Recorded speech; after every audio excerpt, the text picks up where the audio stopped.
Bonjour, bienvenue à tous. Bonjour Gemma, bonjour Zipan. Bienvenue à tous dans ce tout premier épisode de YayaCast, un podcast audio que nous lançons. Je suis Gemma. Et je suis Zipan. Moi je suis très content de lancer cette émission pour vous la prise... Ça y est, ça commence très bien.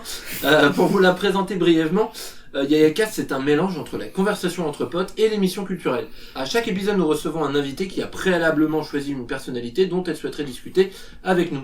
Aujourd'hui nous recevons Valichon. Et bonjour les gars, vous allez bien ? Eh bah ouais. Impec, ouais, et toi ? ouais, bah super. Je suis content d'être là dans ce beau studio que nous avons improvisé, installé. Alors pour l'audio guide, nous sommes dans la chambre de Zipan actuellement. Voilà, ça coûte le prix du loyer moins le loyer, moins les pièces communes quoi. Voilà. C'est pas mal comme intro hein. C'est voilà. bien, c'est bien, c'est parfait, c'est parfait. Alors pour ceux qui sont abonnés à la chaîne YouTube, Val est un ami à nous qui nous a aidé à plusieurs reprises à faire des voix dans certaines animations. Oui. Il a tourné avec nous. Absolument. Nous avons fait tous les trois de la musique ensemble. Oui. Voilà. Bah, merci en tout cas d'avoir répondu présent à l'appel. Oh bah c'est normal hein, surtout pour le petit sujet qu'on vous a concocté pour cette première émission. Car tu nous as dit vouloir parler, je rentre direct les pieds dans le plat, les pieds dans ta mère. Les pieds dans le sujet. Et voilà. Comme on dit. Tu nous as dit vouloir parler de Pierre Desproges. Absolument. Vaste sujet, n'est-ce pas ? Ouais. Oui. Oh là là. Ouais. J'aurais une première question. Ah, déjà Bah bon, oui, attends, je suis chanceux. Hein. Non, vraiment les pieds dans le grand plat. quoi. Alors, Ah oui, c'est les parti. pieds dans le tunnel là. Avant que Zipan nous raconte un peu l'histoire, qu'elle nous a préparé un petit texte Ah. que nous ne connaissons pas, Val et moi, à l'avance. Ni Ouais. moi. Et si tu le connais, tu l'as écrit. Ah oui, pardon. Val, est-ce que tu te rappelles comment tu as découvert Pierre Desproges ? Wow, comment j'ai découvert Pierre Desproges. Je pense qu'au départ c'était par petits bouts comme ça dans des almanachs ou des petites phrases de temps en temps comme on ne peut pas rire on peut rire de tout mais pas avec tout le monde. Donc tu veux dire des recueils de ces phrases c'était peut-être des recueils de ces phrases, c'était des bouquins qui devaient traîner dans la bibliothèque chez mon père parce dans les toilettes. Non, je sais pas. Dans les toilettes, non, on met pas de bouquins dans ma famille, dans les toilettes, malheureusement. Moi, personnellement, j'adore Desproges, mais je considère que c'est le genre d'auteur qui peut se retrouver dans un petit livre sur les toilettes. Ah, ouais, c'est pas forcément, ouais, mais c'est pas forcément, je pense, le meilleur endroit où on pourrait mettre Desproges, le mieux c'est dans une bibliothèque quand même. Oui, c'est vrai. Parce que souvent dans les toilettes, on a des citations et souvent les auteurs qui ont trouvé des formules assez bien, ils se retrouvent dans les toilettes. C'est vrai. Tu peux avoir du Desproges à côté du Oscar Wilde, quoi. Oui, c'est juste parce qu'ils ont c'est des punchlines, en fait, quoi. Ouais, c'est ça. Ouais. L'ancêtre de la punchline. Et du coup, les punchlines aux toilettes, ça marche très bien. C'est marrant que vous parliez ça de Desproges dans les toilettes parce que dans le recueil qu'on m'a offert, l'intégrale de Desproges, sauf le professeur Corbignou, qui est un format qu'il avait fait à l'époque, il y avait des photos comme les pages roses du dictionnaire. Et on voit Desproges justement dans sa pièce à penser qui était ses toilettes. Et dans les murs de ses toilettes chez lui, il écrivait des petites phrases, des petites pensées, des petits trucs comme ça. Ah, même les murs. Donc il engueulait ses gosses pour pas écrire sur les murs. Par contre dans les toilettes c'est papa. Sans doute, ça devait être une de ses pièces à penser à mon avis. Donc revenons à la question comment initiale. tu l'as découvert Je pense que au départ ça devait être un bouquin du type Les Chroniques de la haine ordinaire dans la bibliothèque chez mon père. T'avais quel âge à peu près ? Je devais avoir 15-16, j'en ai 29 aujourd'hui, donc ça commence à faire longtemps. Ouais. Et en fait, c'est parce que mon grand-père, lui, était fanat de Desproges. Oui, parce qu'au final, nous sommes tous les trois nés après sa mort. On est tous les trois nés après sa mort. Il est mort en 88. Si il est mort en 88, exactement. Ça a été 86 à 88, c'était pas fou. Parce que Coluche et Thierry Leluron sont morts en 86 et 2 ans plus tard Desproges est mort. Ah oui, donc on a perdu 3 grands noms perdu 3 grands noms de l'humour, de l'imitation, du cabaret. Et voilà. toi, Zipan, tu saurais te rappeler comment tu l'as découvert ? Alors, à quel âge, dans quel contexte ? Je me rappelle pas du moment exact. Par contre, je sais que pour moi, pendant très longtemps, ça a été un mec rigolo avec des phrases trop compliquées. C'était un peu l'humoriste incompréhensible qui me faisait marrer, mais je savais pas pourquoi. Pendant longtemps, ça a été ça en fait. Ouais. Je comprends toujours pas tout, mais mieux. J'ai fait quand même pas mal de progrès. Mais pendant longtemps, pour moi, ça a été un peu l'humoriste compliqué, quoi, qui fait des phrases longues. Et pour moi, c'était ça me marque en fait. Quand j'étais ado, quand j'étais petit. Après, il manie excellemment bien la langue française, donc sûr, forcément, quand t'es plus gosse, tu vas pas... Tu comprends pas, en fait. Mais ça fait rire quand même en fait. Bien sûr. Il y a Il y a une intonation, un style, il y a une élégance, il y a ouais. tu comprends rien, mais il y a un style, il y a une élégance. Je comprends que tu n'aies pas compris à Bah l'époque. Alors j'ai comme il y plus avait un tard, style, j'ai justement plus tard une question. On va parler un peu de son sens du mot parce que c'est quand même un gars qui maîtrise de ouf. Quand même, on va pas se le cacher. Et quand est-ce, du coup, oui, tu disais c'était le gars qui faisait des phrases rigolotes, mais quand est-ce que tu t'es dit sérieusement, ah ce gars est cool. Et je saurais pas trop dire en fait parce que moi personnellement j'étais beaucoup plus attiré par Coluche par exemple et je connais beaucoup plus Coluche que Desproges et j'ai pas vraiment eu de déclic finalement. J'ai pas vraiment eu de déclic avec Pierre Desproges, c'était plus dans le temps quoi. Alors que quand j'ai découvert l'histoire d'un mec Coluche, T'as tout de suite accroché. Ah ouais, là, c'était le coup de foudre. Ouais, je vois ce que tu j'ai pas trop eu ce coup de foudre avec Pierre Desproges, c'est quelqu'un que j'ai vraiment appris à apprécier en fait. Ouais. Bah, je crois que c'est à peu près la même chose pour moi, parce que je me saurais pas me rappeler quelle était la première occurrence de son nom que j'ai aucune idée. Je ne sais pas, mais je pense que c'est simplement toi, Val. Ben, je t'ai fait aimer ça. Tu m'as, quand on s'est rencontrés donc dans les années 2011-12 à peu près. Ouais, quelque chose comme ça. Ouais, un truc comme ça. Direct, tu m'en as parlé. C'était un pan de ta culture qui était déjà bien ancré, et tu m'as offert. Pour mes... c'était ta fête de Pax. C'était ma fête de Pax. Tu m'as offert l'intégrale de Pierre Desproges. Et je t'ai bouffé ça, mon salaud. Oui. Il a tout lu. Il a tout lu en 15 jours. Même moi, j'avais pris mon temps quand même. C'est un bottin, le truc, hein. C'est vraiment. Ah oui, c'est très épais. T'as son roman, des femmes qui tombent, t'as toutes les chroniques de la haine ordinaire, t'as les fonds de tiroir, des choses qu'il avait préparées pour un 3e one man show qu'il a jamais pu faire. Parce que il est mort avant. Je pense que à partir du moment où tu m'en as parlé, j'ai dû regarder son fameux spectacle qu'il a fait à Dijon. Ah oui, enregistré par France 3 Bourgogne-Franche-Comté. Exactement. Représente la Bourgogne, n'est-ce pas? Tu m'as pas dit. Oui, nous avons 2 Bourguignons de souche qui sont mes intervieweurs préférés. Tu en prendras un petit coup de rouge, n'est-ce pas? Ouais, allez, c'est parti. Hop. Ça va saturer à fond. Bon bah voilà, je crois qu'on a fait un bon petit tour de table de comment on a découvert Pierre Desproges. Est-ce que, cher auditeur, c'est pour toi la première fois que tu entends parler de Desproges? Ce serait pas impossible, et si c'est le cas, c'est pas grave. Car cette rubrique est faite pour toi. Prends un truc à boire, monte le son si tu mâches des chips, ramasse les miettes si t'en mets partout comme un gros goret, n'est-ce pas? Oh, la belle imitation. Pardon. Installe-toi confortablement, Zipan. Oui, bonsoir. Ah, c'est l'heure de ta rubrique. Est-ce que tu pourrais nous raconter qui est Pierre Desproges? Alors oui. Alors j'ai écrit un petit texte sur Pierre Desproges qui va peut-être nous aider un petit peu à approfondir le bonhomme. À approfondir c'est un peu bizarre dit comme ça, mais... à situer le personnage. Alors, Pierre Desproges. Donc Pierre Desproges, de son vrai nom Pierre Desproges, c'est pas toujours le cas. Il est né très jeune puisqu'il avait moins de 1 an. Donc, malgré cette jeunesse précoce, il est l'aîné de 3 enfants dont les 2 autres sont encore plus jeunes que lui. Il naît à Pantin, en banlieue pauvre parisienne, le 9 mai 1939, soit quelques mois avant le début de la Seconde Guerre mondiale.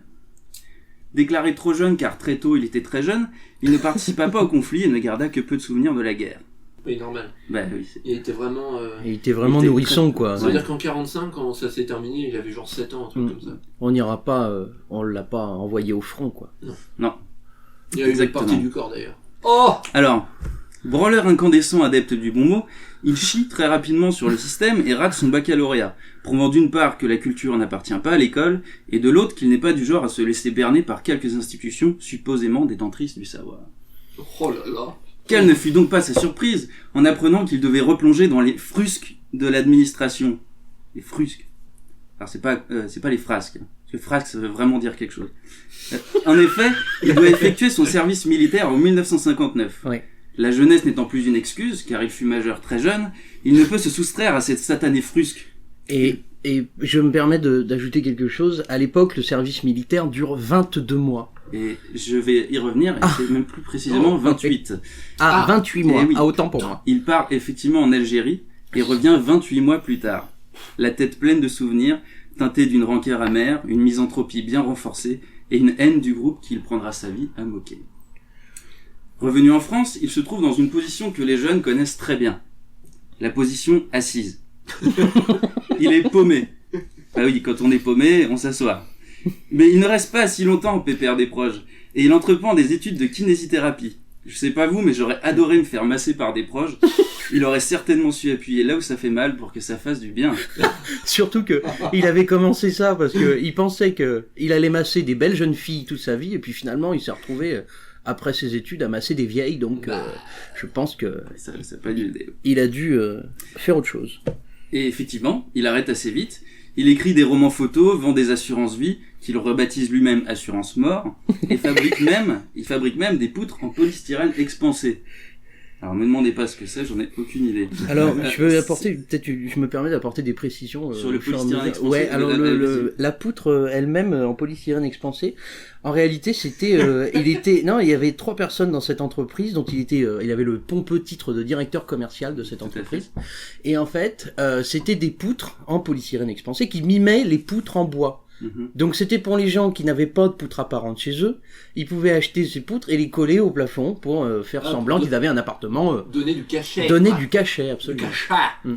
Donc, après cette explication, on comprend pourquoi Pierre Desproges n'a pas voulu en faire sa vie. Hein. C'est alors à ce moment-là que vient le déclic pour cet angoissé de la vie, prêt à tout pour faire rire les autres, pour ne pas pleurer seul. Il devient journaliste à l'Aurore, pistonné par une amie d'enfance, mais se fait virer par le directeur, Jacques Perrier, qui trouve Pierre trop pétillant. Pas franchement chatouillé par l'idée de côtoyer à nouveau du polystyrène expansé, Pierre est finalement embauché par un journal hippique, hurrah, qui s'appelle Paris Turf, mais revient finalement à l'Aurore puisque Jacques Perrier s'est fait gicler. Il écrira cette fois une revue de presse appelée La Rubrique des chats écrasés, et loin d'avoir la langue dans sa poche, manquera de se faire virer à nouveau. C'est grâce à cela, car repéré, qu'il passera de la presse à la télé dans une émission de Jacques Martin, le petit rapporteur, avec Daniel Prévost. Absolument. Yes. Entre autres, il y avait aussi Colaro, il y avait il y avait plein d'autres zigotos qui écrivaient et parlaient très très bien.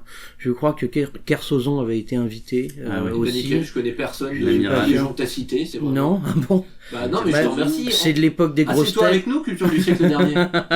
Oui, effectivement, je suis nostalgique d'une époque que je n'ai pas connue. Bon bref, on te coupe peut-être un peu trop là. Vas-y, qu'est-ce qui se passe après ? Bon, la période qui suit, elle est plus populaire. Donc, il écrira pour Charlie Hebdo, sera le bien connu procureur du tribunal des flagrants délires, s'occupera de la référence absurde de cette époque, la minute de Monsieur Cyclopède, et on le trouvera sur scène dans une multitude de passages cultes dont nous aurons tout le loisir de parler après. Tout à fait. Très bien. Personnage irrévérencieux, élégant sans en mettre, faisant fi du showbiz, capable de critiquer tout et n'importe quoi, de passer du rire aux larmes, d'un discours soutenu à une blague potache, il est un ovni dans un paysage très dessiné. Il se construit au fil des années, à l'image du paradoxe qu'il est, un personnage antipathique bien aimé, cultivé mais parfois grossier, d'une tristesse profonde qu'il ne cessera jamais de ridiculiser. L'humour et la politesse du désespoir, disait Chris Marker, Desproges le savaient. Après s'en être moqué comme de toute chose dont il avait peur, Pierre Desproges est diagnostiqué d'un cancer du poumon incurable en 1987. La vérité lui sera cachée jusqu'à sa mort un an plus tard, en 1988, à l'âge de 48 ans seulement. Son rendez-vous avec le crabe était, semble-t-il, comme prévu, mais il aura fait rire de toutes ses forces pour le retarder. Sous un clown, à l'œil piquant en confiant, se cachait un homme peu sûr de lui, mais sûr de la bêtise des autres. On l'imagine couché sur son lit de mort, un sourire pincé au coin des lèvres, pouffant son dernier soupir. Il sera enterré au Père-Lachaise, comme l'ultime provocation d'un homme qui n'a jamais voulu s'asseoir, et on retiendra de Pierre Desproges qu'il est mort comme il est né, beaucoup trop jeune. Oh, bravo. C'est beau, bravo. Moi je dis bravo. Zipan, merci pour ce brillant hommage. Au Père-Lachaise, j'ai pu voir la tombe de Pierre Desproges. Ah, tu as allé ? Oui. Ah, parce que moi, mes mains n'ont jamais mis les pieds au Père-Lachaise. Non. Au Pierre-Lachaise. Au Pierre-Lachaise. C'est beau comme lapsus. C'est parfait. Et donc, oui, j'ai vu la tombe de Pierre Desproges au Père-Lachaise. C'est très très simpliste. C'est un carré de terre entouré de rambardes et ses cendres ont été mélangées à cette terre. D'accord. Il a été, il a subi une crémation et donc il est quasiment en face de la tombe de Frédéric Chopin qu'il admirait. Et je vous conseille d'ailleurs, chers auditeurs et même mes chers inviteurs, je vous conseille de si vous montez à Paris, d'aller participer à la conférence Humour Noir de Bertrand Beyern, qui est académicien de l'humour noir. Il existe en France une académie de l'humour noir. Sérieux ? Et donc monsieur Bertrand Beyern anime plusieurs même conférences dans les cimetières parisiens, dont une sur l'humour noir et une sur les tombes célèbres. Et D'accord. donc Desproges fait partie de la conférence Humour Noir. Voilà, D'accord. c'était la parenthèse culturelle Ok. pour approfondir Ouais, la ouais. question. Complètement. Bien, alors, je vais poser une question à toi, Val. Tu m'as dit qu'avec des proches, on a pour... Quoi, qu'est-ce qu'il y a? Ah, c'est très robétique. Alors, je vais poser une question. Forcément, c'est le premier épisode, je suis pas rodé, les gars. Ah, c'est non, bon, ça va. C'était Tu m'as dit qu'avec des proches, on Oui. apprenait à rire de la maladie et de la mort. Oui, Pierre Desproges aurait dû avoir 80 ans cette année. oui. Est-ce que tu penses que son message aurait autant marqué les esprits si un cancer ne l'avait pas foudroyé si tôt? Ah ouais, non mais attention, hein, voilà. Bah, c'est sûr qu'une bonne maladie, en général, ça te Je pense ça te- que ça te rend célèbre. Desproges avait une peur de la mort vraiment insidieuse, vraiment ancrée en lui, et il riait énormément de la maladie qu'il a emportée. Et je pense Sans que savoir qu'il l'avait. sans savoir qu'il l'avait, D'ailleurs, il a dit qu'il n'aurait jamais le cancer parce qu'il était contre, absolument, absolument. Et il riait beaucoup. Donc c'était le rire, c'est souvent une protection contre quelque chose. C'est souvent un moyen de défense contre une peur ou contre quelque chose. Donc je pense que lui avait une peur vraiment très forte de la mort et de la maladie. Et à force, il y a aussi une grande part psychologique quand on se déclenche. On dit qu'on déclenche un cancer. On part sur un autre débat, mais Ah oui, je pense qu'à force d'en parler ouais. et à force d'en rire, Et peut-être plus de chances d'en avoir un. t'en as peut-être plus de chance d'en avoir un. Ah, c'est intéressant. Ouais. Alors, Desproges, s'il avait pas... Alors, effectivement, s'il n'était pas parti comme ça, mort d'un cancer dont il se moquait tout le temps, ça aurait sans doute, effectivement, ça m'aurait sans doute moins marqué. Et ce départ aurait moins marqué les gens s'il était tout simplement... Et puis, ouais. pardon, donc tout à l'heure on disait que les 3 grands noms de l'époque sont morts à cette époque-là. Oui. Tu me disais tout à l'heure, et du coup je me demande si un des 3 avait survécu jusqu'à maintenant, ça se trouve on l'aurait détesté. Parce qu'il aurait pas Ouais, aimé... On l'aurait C'est carrément possible. Par exemple, des humoristes de cette époque, il y a par exemple Guy Bedos, qui est super, mais il est encore vivant, mais Ouais. du coup il a moins. Ah, il a moins de postérité. Il a moins de- Bah, c'est normal, Oui. il est pas mort. Mais, Ah mais cela dit, il y a un truc que j'aime bien, Desproges, il disait que souvent, et moi je suis complètement d'accord avec lui, souvent on essaie de se trouver des modèles, et même parmi ces modèles, des saints en fait. Mmh, Et c'est des espèces de dieux quoi. mmh. Et Coluche qui est mort aussi trop jeune, etc. On en a un peu fait des dieux. Et lui il avait horreur de ça, Desproges. Il avait d'accord, complètement ok. horreur de Ah, ça ouais. parce qu'il disait ces gens-là c'est pas des saints, je les Mhm. connais. Coluche Ouais, c'est ouais. pas un génie parce qu'il a fait les Restos du Cœur ou Ouais, quoi oui, que ce d'accord. soit. Mais une fois que t'es Ouais. mort, effectivement, Oui, tu il y a une garde de légende, ouais, ouais, je c'est comprends. ça. On le Les déifie. gens sont canonisés, déifiés, Et comme voilà. tu dis. Et je pense que Gemma. Desproges Je sors les mots, attention. Desproges du coup aurait sûrement pas aimé, enfin je sais pas, mais je pense qu'il aurait pas aimé qu'on le Qu'on fasse qu'on autant de sanctifie, battage que autour d'eux. ouais. Bon, Après, Bon, après, ça fait pour sa ça fait mal à famille, il personne, a un mais- peu... après, disons que Desproges, il est mort du cancer, mais il était un petit peu, enfin, on sait pas s'il le savait ou s'il le savait pas vraiment, Oui, parce c'est- que alors, les oui. dernières émissions qu'il a faites, on sentait qu'il était dans le déni. Par exemple, dans une émission qui date de 86, 87, un peu avant sa mort, qui s'appelle une émission de Bernard Rapp, qui s'appelait L'assiette anglaise, dont il y a un extrait avec le passage de Desproges sur YouTube, pour pas citer de marque à la radio. Ça marche. Euh, Alors juste, on n'a aucun partenariat avec YouTube. non, absolument pas. Donc, tu Non, t'es non, pas sur non, YouTube. non. YouTube, c'est quoi? Je connais Donc cette émission, Bernard Rapp, donc l'intervieweur, lui demande vous êtes Pierre Desproges, vous êtes malade aujourd'hui. Ce à quoi il répond oui, j'ai une côte cassée. Oui. Et c'était pas du tout la réponse attendue. Il pensait, l'intervieweur, qu'il allait déballer sur son cancer, sur des choses comme ça. Et il a complètement dévié le piège, entre guillemets, que lui tendait l'intervieweur. Et il lui explique qu'il a une côte cassée parce qu'il a tourné une parodie de pub avec Les Nuls à l'époque. Et donc, Oui. bon voilà, pendant le tournage, il s'est fêlé une côte. Et donc, il a Oui, détourné mais d'ailleurs, Chabat avait dit que le tournage avait été très compliqué parce Oui, que oui. Desproges était trop fatigué. Quoi. Ouais, Il était, ouais. il était exténué, quoi. Ça se voyait à la fin de sa vie, de toute façon. Hein. Tu vois les dernières interviews. Fatigué, le bonhomme.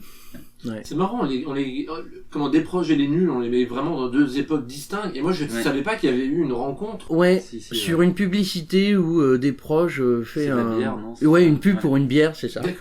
une pub pour une bière, il est parmi les supporters dans un terrain de foot et donc tout le monde se piétine les uns sur les autres, etc. Et lui, avec le nez ensanglanté, il dit après un bon match, tout est bon pour une première bière ou je sais pas quoi. Enfin bon, bref.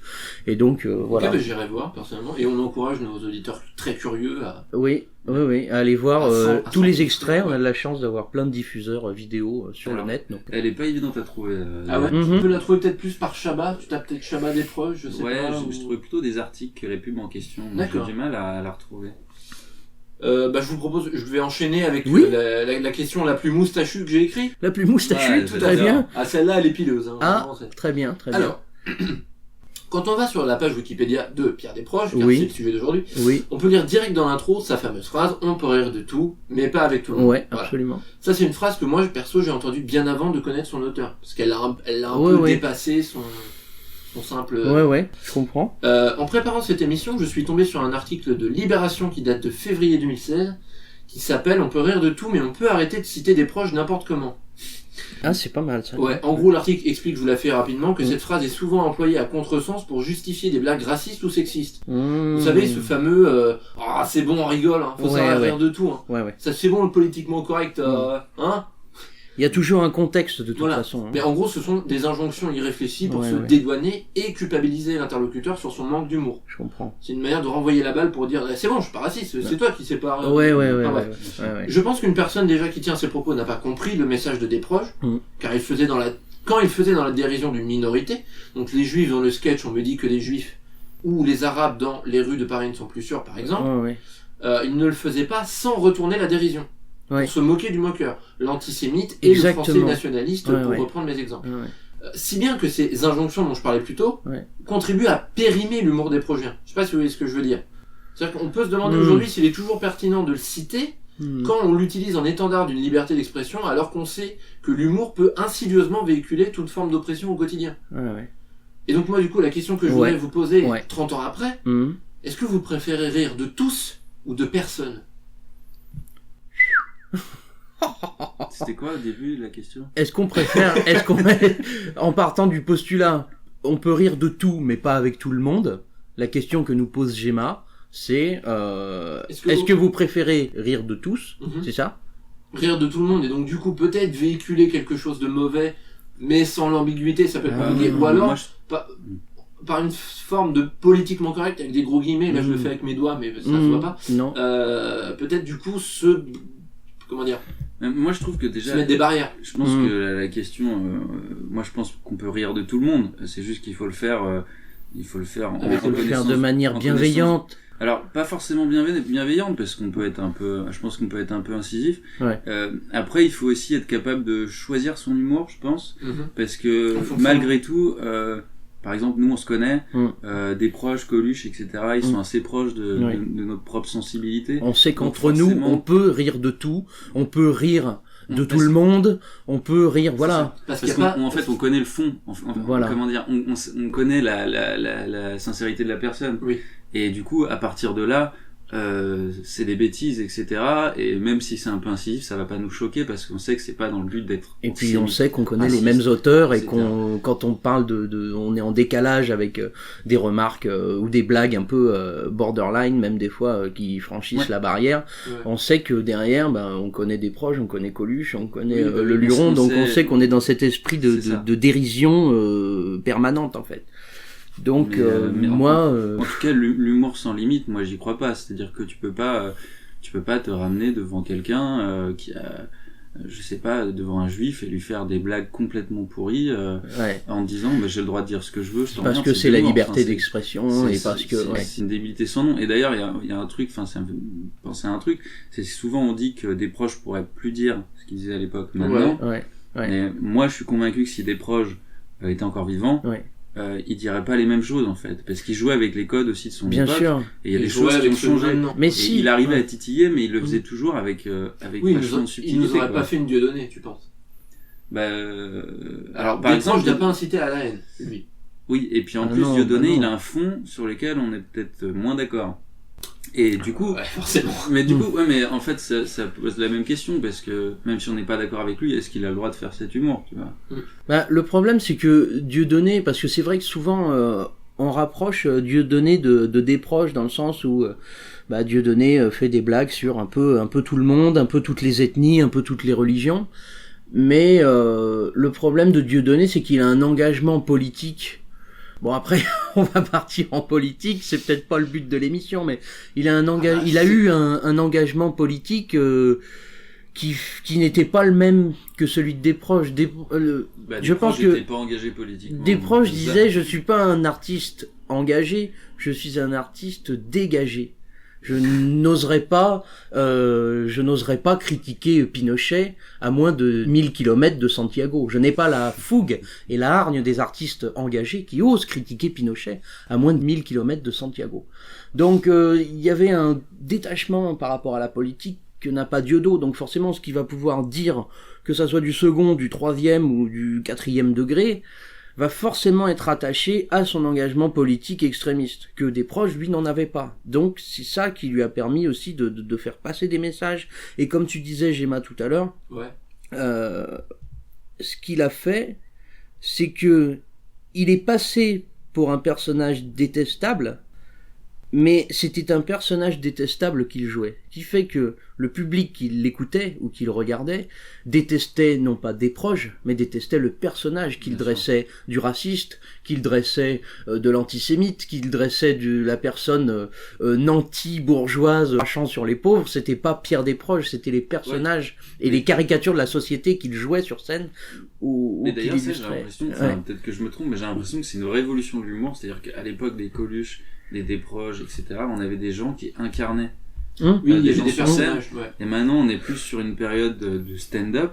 Alors forcément, Ouais. c'est toujours l'interprétation. Il y a Une fois moins que t'es sur d'engagement. scène, t'as un Ouais. Il n'y a pas de affichage. costume, il n'y a Mais- pas de... Mais par contre, voilà, t'as l'impression de voir des gens qui disent ce qu'ils pensent, en fait. Mmh, Quand on mmh. regarde, mais moi je trouve ça super, hein, j'adore le stand-up, mais du coup ils incarnent moins un personnage, alors que Coluche, quand il fait le CRS arabe par exemple, il dit des trucs.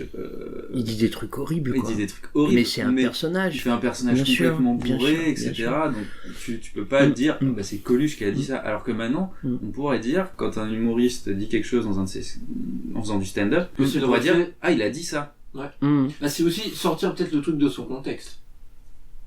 Tu vois ? Oui, ça peut Parce qu'on aussi. pourrait couper les passages où Desproges incarne un personnage pour, tu vois, dire qu'il a dit de la merde. Mmh. Ah, ce serait moins évident avec des proches qu'avec des humoristes. maintenant, je trouve. Oui, bien sûr, parce qu'il y a une notoriété qui est peut-être pas la même. C'est pareil avec, je vais peut-être avancer sur le sujet, Non, mais mais vas-y, je t'en c'est prie, pareil avec Thierry Leluron, qui Alors, était lui, un pour le coup, imitateur. je le connais très, très mal. Non, pareil, auditeurs et mes chers inviteurs, je vous invite à regarder le maximum de vidéos de Thierry Leluron, qui a été un peu l'instigateur de. Il y avait le Bébête Show qui parodiait le Muppet Show sur la politique et qui a donné lieu à la création des Guignols de l'info. Et donc Leluron, tout ça pour dire que Leluron, tout ce qu'il ne pouvait pas dire ou faire dire par les personnes qu'il imitait, il avait créé un personnage vers la fin de sa vie qui s'appelait Glandu. Ah oui. Et Glandu, c'était une espèce de gros moustachu parisianiste, c'était le franchouillard de souche, et il faisait dire tout ce qu'il ne pouvait pas dire en tant que Thierry Leluron ou en tant que la personne imitée, il le faisait dire par ce personnage. Et il déblatérait des choses, des horreurs du style, le sketch des proches. On m'a dit que des juifs se sont glissés dans la salle. Je vous fais pas tout la biographie de Leluron, mais je vous invite à aller voir le maximum d'émissions. Donc ils ont travaillé ensemble en plus. Ils ont travaillé ensemble avec, ils ont fait quelques collaborations ensemble, une pièce de théâtre. Ouais. Il y avait Quelle était verte ma salade, pour parodier Quelle était verte ma vallée. C'était une pièce de théâtre qu'ils ont joué à Paris ensemble. Et il y avait le fameux sketch Entretien au coin du feu, où Leluron imite Valéry Giscard d'Estaing dans les années 70, qui a toujours une diction particulière. Et des proches qui jouent l'intervieweur. T'as essayé de faire Ah le oui, truc. oui, c'est le fameux. Il arrive. Voilà. Voilà, c'est ça. Ah, Donc j'arrive. voilà, ouais, c'est ça. Alors, je sais pas Et si donc- vous voyez à l'image, mais ma joue se décolle. Voilà. Donc, Bah, parce que du coup, il n'y a pas voilà, d'image. ça me- il y a pas d'image. Donc ça ils va. faisaient, Ça filme pas, voilà, ça. bon bref. C'est un micro. Ok. Et donc oui, ils ont collaboré tous les Ouais. deux Et tout à l'heure, alors, pour en revenir à cette notion de personnage, en préparant l'émission, j'ai regardé, pour les 30 ans de la mort de Desproges, il y a Guillon, Stéphane Guillon, Oui, oui, oui. qui a parlé à la radio, du coup, parce que lui aussi a eu quelques petits problèmes d'ouvrage de gueule, d'ouvrement de bouche. Oui. Et lui, il a dit, en parlant de Desproges, ce qui est bien avec lui, c'est qu'il n'y a pas d'ambiguïté. Et là, Oui. le mot, on l'avait pas.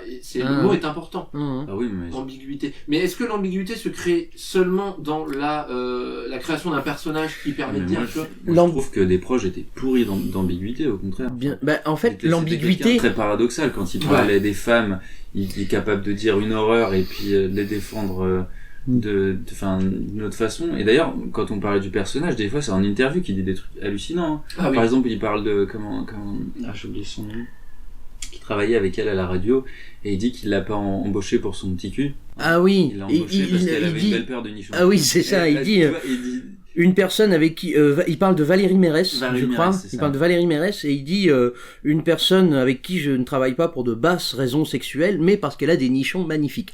Bon, là c'est tellement gros. C'est ça. tellement énorme Ouais, mais en que même temps, ça pourrait choquer, ça. Et, évidemment ouais, ça pourrait choquer, Mais du coup, c'était quelqu'un de très paradoxal parce qu'il était capable de parler de plein de sujets politiques et puis dans la phrase d'après dire que c'était horrible. bien Il sûr. était capable de critiquer les restos du cœur, dire que c'était bien. On a l'impression que c'était un peu un jeu m'en foutiste. Ben, je sais pas, l'ambiguïté, lui, il disait les choses, après tu le prenais avec l'humour qui convenait ou pas, mais l'ambiguïté se créait chez l'auditeur ou chez le spectateur. Lui-même, il n'était pas ambigu, mais il créait cette ambiguïté, il créait ce personnage et ses paroles ambiguës. Enfin, je sais pas, je pense que je l'interprète comme ça. Alors, dernière question de mon côté, oui déjà. Oui. On ne peut évidemment pas parler de lui sans parler de son sens du mot, c'est ce dont on parlait Ah plus bah tôt. oui, c'était un Il amoureux joue de la avec langue. la langue française, la polysémie, c'est avant tout un homme de lettres. Ça, c'est évident quand on l'écoute, ou on le voit, ou quand il part dans une envolée lyrique. Moi, je sais que ce que ça me fait quand je le lis, ou que, voilà. En plus de me fendre la poire, j'ai le cerveau qui me chatouille, comme si mes connexions neuronales étaient en émoi. Combien de fois j'ai dû m'arrêter dans ma lecture ou dans ma vidéo, pas seulement pour rire, mais pour juste mettre sur pause, prendre le temps d'ingérer ce que je venais de me prendre dans la gueule, quoi. Le train qui passe et moi je suis les rails. Non, attends, je suis la personne sur les rails? Non, enfin, vous voyez. Je sais pas, Et lui, il est dans le train. et des proches, c'est le train. Ah, non, c'est c'est le le train. conducteur. C'est le du train. conducteur du train. Voilà. Ouais. Et le train, c'est Noël ma mère. Ok. Quoi? Ok. Non, mais pourquoi Ouais, pourquoi pas? Mais il m'est venu. Ça ou peigner la girafe, hein. Ah, je sais pourquoi j'ai dit Noël ma mère. C'était le truc moustachu tout à l'heure. La question moustachu. Ah, Non, mais ça fait ok. sens. Et moi, du coup, j'aurais une question. Est-ce qu'il y a des contemporains qui vous font ça? Le petit chatouillis dans le cerveau, le waouh, ce sens du verbe. Ah, il y en a plein. Humoriste, Il y en écrivain, a plein. n'importe qui. Moi, Ah bah clairement. je moi. pense à Gaspard Proust. Ah non. Ah oui. non. Alors Gaspard Proust. Non mais moi je reprends Gaspard Proust. À une époque ça me faisait l'effet un peu d'une bousculade humoristique. D'accord. Et puis finalement comme il est assez monotone, monocorde Ouais, ça retombe un peu. et on l'a beaucoup vu chez Ardisson notamment où il faisait un petit peu toujours la même chose. Ah, Mais moi, c'est vrai je- que quand il est arrivé Gaspard Proust. Ouais. Moi, Moi, j'avais j'ai beaucoup aimé simplement vu son spectacle Gaspard Proust tapine. Oui, Gaspard Proust tapine. Ouais, je J'ai essayé trouve- de le recommencer parce qu'il est sur Netflix, sans citer de marque évidemment. Bah, Euh, s'il est sur Netflix et que des auditeurs en Netflix, allez-vous leur piffrer. Voilà, Qui est un service de vidéo à la demande. Hein, Merci. 15 Oui, bien 99 sûr. Par mois pour 5 écrans. absolument. Et on n'a absolument aucun contrat avec Netflix. Ni Tout YouTube. ça pour dire que Gaspard Pornhub. Proust tapine, j'ai essayé de le recommencer il y a pas longtemps. Et c'est vrai que j'ai moins accroché que le jour où j'ai découvert cette personne. Ah, moi, je suis d'accord. J'ai beaucoup aimé. Mais il y en a peut-être d'autres Mais qui je trouve vous qu'il ont- il s'est pas beaucoup renouvelé. Après, je trouve que ça a pas trop de sens d'essayer de trouver un nouveau des proches. En plus, l'humour a beaucoup évolué, mais je trouve qu'il y a beaucoup de Attention. très bons humoristes maintenant. Ouais, attention, je pense pas que c'est le fait de trouver un nouveau Desproges, c'est de trouver quelqu'un qui va nous Ouais, qui va nous- bousculer un petit peu. Ah ouais, mais il y avait un peu des questions en une, parce qu'il y a des gens qui me bousculent, moi j'en trouve plein. Des gens qui s'amusent de la langue française en faisant des phrases très longues. C'est comme une partie Ah, du bah style si. de Desproges. Stéphane de Groot. Stéphane de Groot, lui, il manie très bien. admirablement bien le calembour. En plus, ce que j'aime beaucoup chez Ouais. Stéphane de Groot, Ah, Ouais. mais- c'est que c'est de l'humour bête, c'est jamais provoque, Non, et pourtant c'est très drôle. Ouais, Donc, ouais, on n'est ouais. pas obligé d'être provoquant. oui, Ouais, drôle. ou engagé, ou Et dégagé, c'est- ou et je trouve ça que super sais-je chez De encore. Groot. Ouais. C'est De un peu Groot, comme Chabat, qui ah fait bah de l'humour Chabat, bête. Lui, Chabat, il fait oui, de c'est l'humour vrai que c'est bête, un peu... quoi. Mais il le fait avec brio. En fait, Ah ouais, mais quand je dis ça, c'est très comme bon au théâtre compliment. ou au cinéma. Quand tu vas faire quelque chose de bête, mais que tu vas y croire à fond et que tu vas le jouer à fond, Mm. ça va passer nickel parce que la personne y croit et donc elle te transmet forcément quelque chose. Dans la lignée, il y a Chabat évidemment, il y a Blanche Gardin. Oui, c'est vrai. Blanche Gardin. Dans le côté incroyable. stand-up, sans personnage, sans Ouais. délire. Ah ouais Enfin, ouais. Tu dis ton dialogue comme si c'est toi qui l'avais. C'est vrai qu'il y a Blanche Gardin. S'il devait y avoir dans le sens un nouveau des proches ou un nouvel humoriste qui bouscule un petit peu tout le monde, moi je dirais que c'est Blanche Gardin. Blanche Gardin. Que elle est vraiment elle est super. incroyable. Moi son spectacle, je vais le dire en un mot commençant. Le spectacle c'est on m'a demandé de vous parler ou Je je parle toute seule. Je parle toute seule. Ça a été une microthérapie pour moi. Elle parle D'accord. de sujets psychologiques, elle analyse des situations psy vraiment avec un humour grinçant, un humour noir, Ah, un c'est- humour cynique. Clairement, Blanche Gardin, elle est au-dessus Ouais. est au-dessus de tout le monde. Il y a Didier Bénureau que j'adore aussi. Moi j'aime beaucoup Haroun aussi, je trouve. Haroun, ouais, je trouve ouais. que c'est Tu très, m'avais très fait drôle. écouter quelques C'est très, très, très quelques bien. extraits, ouais. Ah, j'aime beaucoup Haroun. Alors lui, pour le coup, il est capable de dire des choses. Oui, des choses qui bousculent un petit peu, qui font réfléchir au moins. Mais après, c'est vrai que c'est des gens qui, je pense, représentent un petit peu, pas exactement, mais en tout cas un petit peu notre sensibilité. Donc c'est Mm. peut-être plus facile de les apprécier. Ouais, absolument. Ah oui, j'ai un voisin qui. Ah oui, t'as un voisin qui fait des trous dans les murs. Ouais, en c'est fait. ça. Oui. Yes. Ah. Je lui ai C'est demandé de pas faire des trous dans très, les murs très- pendant l'émission. Ah. mais c'est juste pour nourrir le débat en fait. Je comprends, D'accord. je comprends. Alors, perceuse, vous avez quelque chose à dire Putain, elle démarre au moment où j'ai fini d'imiter. Il fait une Bon. perceuse qui rigole. Bon, eh ben, c'est pas grave, on va quand même continuer. Oui, de toute façon, Oui, on va bon, couper voilà. ça au montage. Est-ce qu'il y a d'autres personnes là je vois pas, je pense qu'on a bien fait le. Non, mais il y en a plein. Moi, j'aime beaucoup. J'aime beaucoup. Bunaimin. Goulet. Moi j'aime bien Bunaimin, les Bunaimin, nouveaux. il est super aussi. Et il est drôle, ouais. Il est vraiment très drôle. Moi, Dieudonné, j'étais très fan pendant très longtemps. Ouais. Ah Maintenant, je me suis un peu. La période, on parlait de Shabbat tout à l'heure, mais la période Mission Cléopâtre, c'était un peu son apogée au garçon, quoi. Ah, ouais, effectivement. Mais ouais, bon, après Diodo, je pense que c'est un, Et alors, c'est moi- un autre débat. Ouais, c'est un non, autre on débat. va pas rentrer là-dedans. Et alors moi, du coup, qui ne suis pas du tout féru de stand-up, Ouais. parce que je pense que j'ai été, comment dire, Gad Elmaleh, Jamel, tout ça, ça m'a un peu saoulé. En plus, il y a de l'interprétation de personnages et il y a de l'humour du quotidien, tu vois. D'accord. L'autre jour, je me suis levé, vous savez pas, ce qui a un peu dérivé sur le podcast vidéo, les Norman, les trucs comme ça sur YouTube. Ah. Parce que c'est une manière de rire du quotidien. Alors, cela dit, je me permets de faire une parenthèse. Il y en a un qui réussit cet exercice très très bien, c'est Roland McDan. Ah, je Roland connais pas. McDan, il a des épisodes de la vie quotidienne, des choses voilà que Gad Elmaleh ou que les stand-uppers vont raconter. Ok. Vraiment très très bien. Et il y en a un autre qui réussit ça aussi très bien, c'est Gilles Détroit. Que j'ai eu la chance de voir à Paris au théâtre. Cool. Et Gilles Détroit, il a le même spectacle depuis 30 ans. Il n'a pas écrit d'autres sketchs que les 15 sketchs qu'il a dans son spectacle. Et il fait ça le comble tous les soirs. Bah, il se fait pas chier, quoi. Ah ouais, il s'est pas fait chier. Mais il a des sketchs qui fonctionnent. Il a La un formule sketch qui sur la fonctionne. feuille d'impôt. Il a un sketch sur des trucs vraiment bateaux, quoi. Un sketch sur le grand magasin. Il est au téléphone avec sa femme. Elle lui dit de faire Ouais, les courses, mais etc. pourquoi Des pas, trucs basiques. Mais il manie ça, il manie l'exercice de manière tellement excellente que bah, tu te laisses porter, quoi. Il suffit de réussir à le... Mais c'est vrai que j'ai un peu cette impression quand même, c'est quand on a un humoriste, il faut absolument parler des juifs, des musulmans, de la guerre, de machin. Et, alors qu'en fait, il y a plein de façons de faire rire sans parler de ça, quoi. Bien sûr. Et c'est vrai qu'en général, j'ai l'impression que c'est un peu... Hum.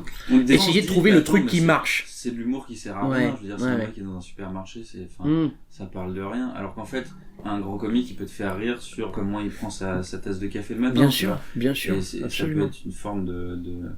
Alors du coup, peut-être que ce sont des sujets d'humour pour exorciser un peu... Toi, on va parler des trucs interdits ou des trucs... oula, la mort ou les dieux. Oui. Bah oui, Mais l'humour, c'est l'humour, comme... c'est comme avoir cette forme-là aussi, quoi. Moi, j'ai eu cette conversation avec mon père une fois. Il me dit, j'ai l'impression qu'aujourd'hui, les humoristes, ils font ça. Tiens, je vais m'improviser humoriste. Je vais devenir humoriste. Je sais pas trop quoi faire. Ouais. Alors que l'humour, enfin, pour moi, c'est un. C'est genre parce que tu fais des blagues, c'est le métier de tout le monde parce que tout le monde peut faire des blagues. Ouais, mais faire rire les copains en soirée, c'est pas faire rire une salle, c'est Non, pas aller titiller les gens. Clairement. Voilà, quoi. C'est pas la même chose. Faire rire, c'est, comme disait Louis de Funès, faire rire les gens, c'est un don.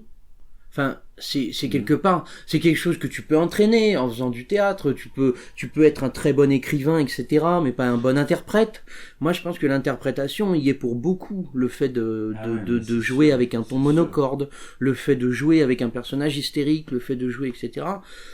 L'humour, ça tient plus de comment tu fais passer un message que autant comment tu fais passer un message qui peut être anodin, de comment tu écris un texte qui va être d'une drôlerie absolument extrême et comment tu vas le déclamer.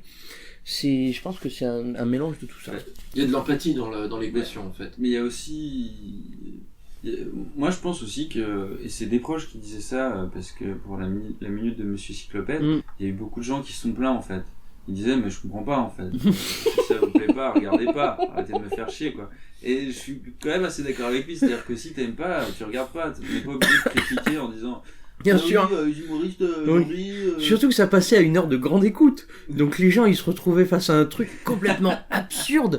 Ceux qui maîtrisaient pas l'absurde, ils étaient paumés. La France n'était pas prête. Ils étaient perdus. Mais voilà, si t'aimes pas, t'écoutes pas. Et puis si c'est trop provocant ou si c'est de l'incitation à la haine, là c'est un autre sort. Et d'ailleurs, juste je voudrais parler aussi de Boris Miramon, qui est un humoriste qui monte. Boris Miramon. Oui. Lui, je le très connais. très drôle et qui fait l'humour qui est pour le coup pas provoque, mais qui est super oui, réussi. il y a Sketch, et ça c'est super. Ça rejoint exactement ce que je disais tout à l'heure, c'est la manière de faire passer un message sur ce qu'on disait tout à l'heure, de faire passer un message ou d'interpréter un texte anodin. Il va faire le mec qui chante dans le métro, Boris Miramon. Il est toujours au théâtre Le Bout à Paris, je crois, mais je suis pas sûr. Il me semble que c'est ça, à Pigalle. Il est vraiment très très drôle et c'est pareil, il va s'inspirer d'épisodes de la vie quotidienne, mais il a une prestance, il a une présence, il sait comment manier les mots, il sait comment mettre en scène et bon voilà. On vous conseille les gens qui habitent en Île-de-France d'aller voir Boris Miramon. Justement, il y en a un que j'aimerais bien aller voir en région parisienne, c'est Mathieu Longat, celui qui a fait Les Bonjours Tristesse. Il a un spectacle qui tourne apparemment super bien et je sais pas ce que ça vaut, mais il est pas dans ce personnage. Apparemment, il est moins dans ce personnage vénère qui va cracher toute sa merde sur la politique, tout ça. Oui, mais il est déjà connu. Donc, allez voir d'abord Monsieur Boris Miramon et ensuite allez voir Mathieu Longat. Oui, j'ai pas pensé à lui, mais oui, Bonjour Tristesse, lui aussi, il aime bien. Alors, c'est plus dans le slam.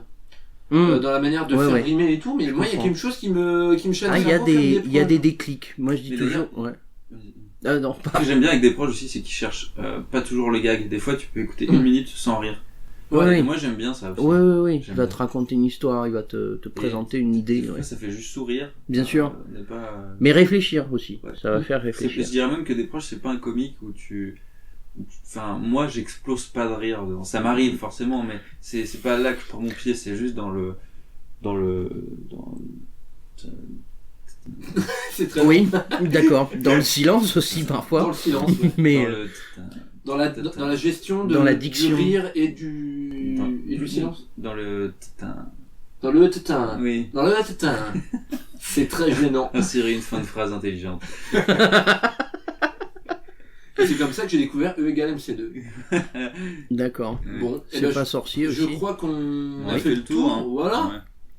On a plus de questions là. Bah non, j'ai fini. Alors à moins que tu aies encore quelque chose à dire, on va tirer des cartes. Alors oui, on a une petite rubrique qu'on a prévue à l'avance. Ah. Et oui. C'est-à-dire que toi, Zipan, alors tu as une édition de Trivial Pursuit de quelle année? Alors c'est le Genius 2 de 1989. 89. Donc alors, un an après la mort de Desproges. C'est facile, c'est à peu près le seul jeu qui est disponible dans les Emmaüs. Et il y en a des D'accord. dizaines et des dizaines. D'accord, Des vieux ok. Trivial Pursuit C'est comme ça. ça, d'accord, ok. Ouais. C'est dommage parce que moi je trouve que c'est un jeu culturellement qui est très très riche. Ouais. Mais que du coup, moi, on n'a pas du tout cette culture. Enfin, moi, je... Enfin, Ben, Alors, en oui, il faut écoutant savoir. des proches, le Luron Coluche, on peut s'informer sur une époque qu'on n'a pas connue parce que c'était quand même très dans l'air du temps, sur l'actualité, etc. Eh ben, moi, du coup, Donc, je fais l'inverse. Je me dis, ah, il fait de l'actualité, bon, bah, c'est plus d'époque, donc je passe. Ah, d'accord. C'est vrai qu'on n'a pas parlé de ça, mais ça, c'est un Ah. truc qui a vieilli chez lui, c'est vrai. Ouais. Du coup, l'actualité, quoi. Ah, Même s'il peut parler de Chirac, des trucs comme ça, des gens qu'on a connus, nous. ouais. Bon, Oui, bref, c'est vrai. on va lire une question du Trivial Pursuit. Wow. On en pose une chacun. Alors, ou- en fait, c'est très simple. Le Oui. concept, c'est que c'est le premier à 1 point. Le premier à 1 point Oui. Ah ouais, à c'est gagner. chaud. Voilà. Ok. Il est vraiment très dur, ce jeu. Donc, Donc, comme Valichon l'a invité, je vais lui faire choisir la catégorie. Ah, je choisis la catégorie Nous avons géographie, sciences et Sciences et nature. géographie, divertissement, histoire, art et littérature, sciences et nature et sport et fromage. Non, sciences et nature, merci, parce que j'ai déjà pris mon Sciences et fromage. nature, alors la question est très simple. Top. Quel mammifère terrestre a la plus grande longévité après l'homme? La plus grande longévité après l'homme terrestre, je dirais la tortue de terre. Tortue de terre? Ouais. Gemma? Ah, je dois répondre aussi Ah bah c'est le oui, premier à c'est le un, premier à c'est un les Ah, point. ouais, je donc. c'est dirais comment c'est, la baleine. C'est l'éléphant. Voilà. Ah, putain. Alors, on remercie Trivial Pursuit Edition. Bon, alors Attends, en c'était plus, l'éléphant. T'as pas Bon. dit genre le mammifère terrestre? Eh oui, c'est un mammifère terrestre. Ouais, j'ai dit la Bah baleine. oui, la baleine, évidemment. Et il se peut arriver qu'il y ait des Eh oui. baleines échouées sur la Terre, Ah. mais en ce moment-là, Ah elles oui. ne vivent plus. Voilà. Mais comme quoi, on apprend beaucoup de choses grâce à ce jeu. Par exemple, avant ça, on savait pas, par exemple, que la baleine n'était pas un mammifère terrestre. Absolument. Non, moi, Et on ne savait pas que l'éléphant Moi, je était croyais que la baleine celui c'était qui... du sel. C'est- Aussi, La marque de aussi. sel, la Ouais, baleine. ouais, absolument. Ouais. Voilà.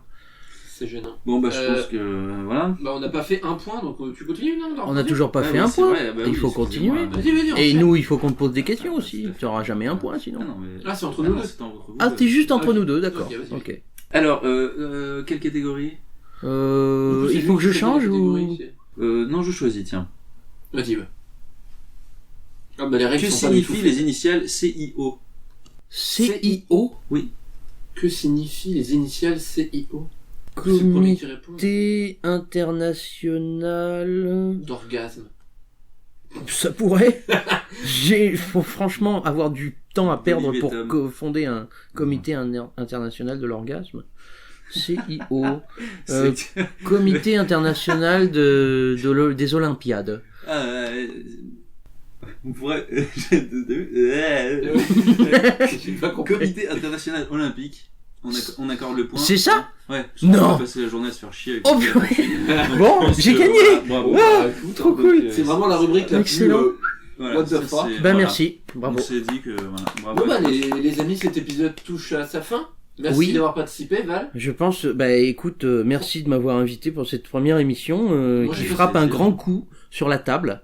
Non, ne le fais pas parce que Non, ça- non, non, parce que ça enregistre, mais... Moi, j'ai passé un bon moment. C'est vrai qu'en on plus, j'ai aurait découvert des pu, choses. Ouais, Moi on aurait aussi. pu continuer à s'étendre encore longtemps et longtemps sur des proches, sur ses sketchs, sur sa vie, mais on laisse les auditeurs et... Ah bah, on remercie les auditeurs On qui remercie sont déjà les restés auditeurs. jusqu'au bout. Voilà. Je sais pas combien. Qui sont déjà 2500 selon nos Donc, et ça n'arrête pas de grimper. Donc ça fait très plaisir. Bonjour à tous. Non, en tout cas, on remercie tous ceux qui ont pris le temps d'écouter toutes les conneries qu'on avait racontées, bien évidemment. N'oubliez pas de vous abonner si ce n'est pas déjà fait et à partager si ça vous a plu. Ça nous plairait beaucoup, je pense, de continuer à faire ce format. On invitera, je pense, encore des gens de notre entourage comme Val pour les prochains épisodes. Ouais. Mais ça pourrait être intéressant d'avoir des invités, pourquoi pas, s'ils veulent discuter d'une personnalité qui leur tient à cœur. On va réfléchir à comment organiser tout ça, mais ce sera aussi en fonction de la réception de ce format. Donc vraiment, si vous voulez écouter d'autres épisodes de YayaCast, si ça vous a plu, parlez-en autour de vous. Voilà. Voilà, moi en tout cas j'ai été ravi, donc De même. Et ben merci beaucoup. merci à Ah. vous. À bientôt. Allez, Allez, salut. Allez, des bisous ciao. sur le nez À vous les studios. du milieu.